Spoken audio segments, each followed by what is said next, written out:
Hello. So, more thoughts on the drive home. This is way off topic, but something that I've been thinking about. Has nothing to do with dog training. I want to get chickens. I do. So, as I've mentioned in previous videos, I learned something about myself fairly recently. When I get stressed out about something, I develop an obsession on a new animal. It's bad. So I had a lot of work shit going down around November through February. Got goats. Had a lot of stuff going on at work around June. Got Sky. Now I've got more stuff going on with work and kind of stress about what I want to be doing with this dog training stuff. I want to get chickens. It's bad, but oh my god. I mean, I started with horses, which are like the hardest animals to keep alive other than sheep. And horses are easier in some ways, but a lot more difficult in other ways than sheep. Sheep will want to die on you for looking at them wrong. They're really susceptible to parasites, and horses are too, but they're so much bigger that they can tolerate a larger worm load before it becomes a problem. But horses are very expensive to keep. They serve absolutely no purpose, except for, like, you know, riding and making yourself feel good about yourself and all that. And so there's a phrase in the horse world that every horse was born with a destined place to die, and they spend their entire lives looking for it. They're very expensive to keep. They're very expensive to pay the vet to fix up, and that tends to happen quite often. You know, you can have a perfectly, you know, a padded freaking stall, padded room, and they're gonna hurt themselves on something. They're expensive. But anyway, they're hard to keep. They're hard to keep healthy. But that's what I started with. And then I got goats, and I'm just talking farm animals here, not pets like the dogs. Then I got goats, which are actually useful. Because they eat the weeds, they keep the weeds under control and the brush and things. Plus, they're funny as hell to watch. They're very cute, they're very fun, they're funny.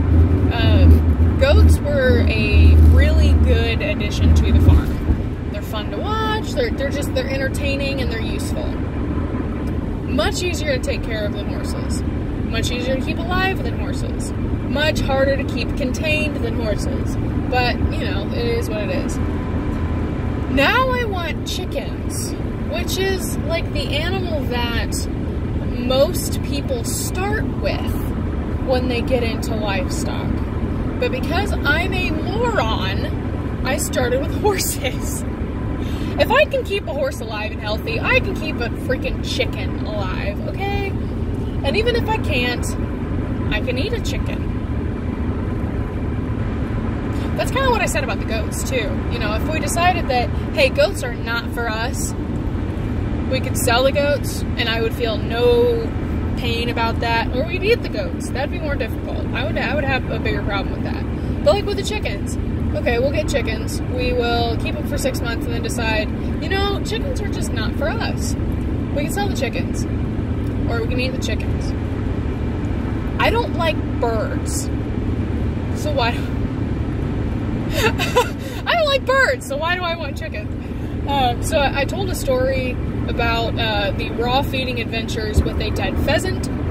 If you don't know what I'm talking about, go check out that video. I will link it in the description. Long story short, a dead pheasant scared the shit out of me because I don't like birds. I don't like birds. They freak me out. But I really like eggs, and I really like chicken. Like meat, and I feed the dogs raw, you know, and eggs and meat, chicken meat are a good protein source, and all the organs and things that I can get to feed dogs. So chickens make sense to me. I really would like to get chickens because chickens will lay eggs. They'll provide meat when they stop laying, when they get old enough to stop laying. They also will go around and scratch through the dirt, scratch through horse poop to spread it out. They'll eat bugs, they'll eat flies, they'll turn your compost bin, they'll clean out your garden at the end of the season. They can live on basically nothing if you let them free range. So chickens make sense. And I've gotten the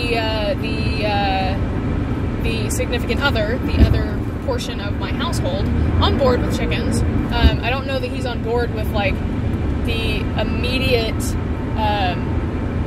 acquisition of chickens, but it's happening. So I don't know exactly when, but it's happening. But anyway, I'm going to talk through just briefly about my breed choices for chickens. So the main goal for chickens is a dual-purpose breed that can forage on its own to free range. I want a larger bird so that they are more resistant to predators. The cat won't go after them. I want a large bird. And I want friendly birds. So friendly is really almost top priority, well, second priority over a good egg production, egg layer. Because I don't like birds. They freak me out. So if I have like really flighty, really not friendly birds, I'm just not going to enjoy it at all. But there are some breeds that are really friendly. They're really good layers. They can forage on their own, and that's really what I want. I'm not going to become, when I say that, I don't plan to become like emotionally attached to these birds because they're birds. I don't like birds. They freak me out. But I want them friendly. So what I'm looking at now is there's a fairly local hatchery in Indianapolis, which is about an hour away, hour south, that has available 4-week-old Rhode Island Red and Barred Rock pullets. So pullets are young female chickens. So cockerels are young male chickens. Chicks are just straight run. They're not sexed. So yeah, so I would want to get pullets because I don't want a rooster because roosters are loud and I'm all about keeping things quiet. I like my peace and quiet. I have no intention of ever getting a rooster, but you know, that might change. But I'm looking at starting with a few Rhode Island Reds in Barred Rocks. So Rhode Island Red is like the what's the word? Also an excellent portion of my favorite podcast is What's the Word? The quintessential, that's the word. The quintessential dual-purpose chicken is the Rhode Island Red. They're big, they're red, they produce, you know, a couple hundred eggs a year. They're typically friendly and docile with people, and they're just all around great hardy birds, and especially in the cold. So start with a couple of those, and then Barred Rock is a barred Plymouth Rock. So Plymouth Rock is the breed, barred is the color pattern. So barred is like black and white bars almost. That's where it comes from on the coat and the feathers. So they are also very docile. They're typically friendlier. They produce like big brown eggs. Rhode Island Reds do as well. And they're really cool looking. They can forage on their own. Yeah. So those are kind of what I want to start with, and then maybe in the spring get some more. Ideally, I want a flock of 16 to 20 birds, which sounds like a lot, but I want to start with a couple of the Barred Rock and the Rhode Island Reds this fall. So if I get them at 4 weeks now, or within the next week or so, that means that they will start laying around January or February. And typically chickens don't lay through the winter without supplemental lighting or other things that you can do. So if they're not going to lay anyway, through the winter, I might as well get them now when they're too young to lay, because when they're young, they're a lot cheaper to feed, you know. So by this time next year, I will have had a full season of eggs, and you know, they'll quit laying through the winter, but that's okay. That's to be expected. And then maybe in the spring get some more. So some other breeds that I'm considering are black Australorps. They're big black birds. They are very, very friendly. They have, they lay, this is going to be a good test of my knowledge. So Barred Rock actually lays like a pinkish egg. I was wrong. I just remember that. So Australorps lay, I think, a brown egg. Hell, I don't know. I want to try Golden Comets, which are, I think they're a hybrid, like a sex link. So sex link is when, like, at birth or hatching, you can tell the males from the females by the color. And I might be completely wrong, because this is just based on my memory. So I want to try Buff Orpingtons, Golden Comets, Black Australorps. So Buff Orpingtons are like they're super, super friendly. They're really good layers. They have a tendency to go broody. Broody hens are what means that the hen wants to sit on the eggs and hatch out the eggs. So a hen has to go broody for that to happen. Normally they just lay the egg and leave it in the nesting box. They have no desire to sit on the eggs, to hatch the eggs out. So Buff Orpingtons are very broody.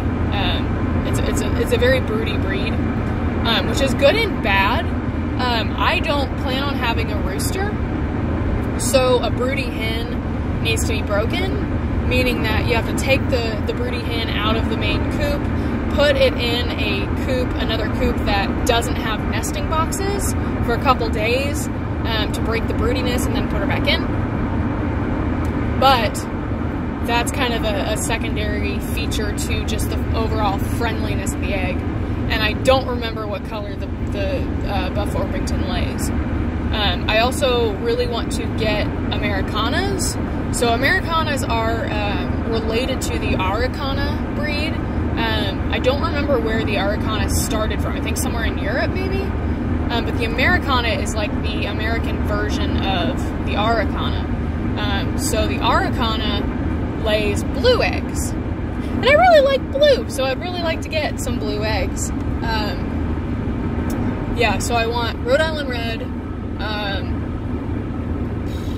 Barred Rock, Buff Orpington, Golden Comet, Black Australorps, Sussex, Speckled Sussex.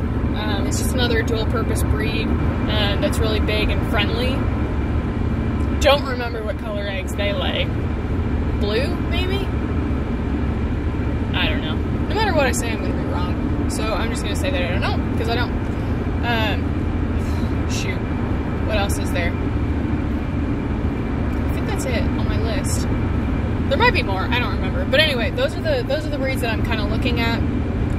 I'd like to have maybe 2 of each of those, so that I can just kind of learn what I like and what I don't like, and go from there.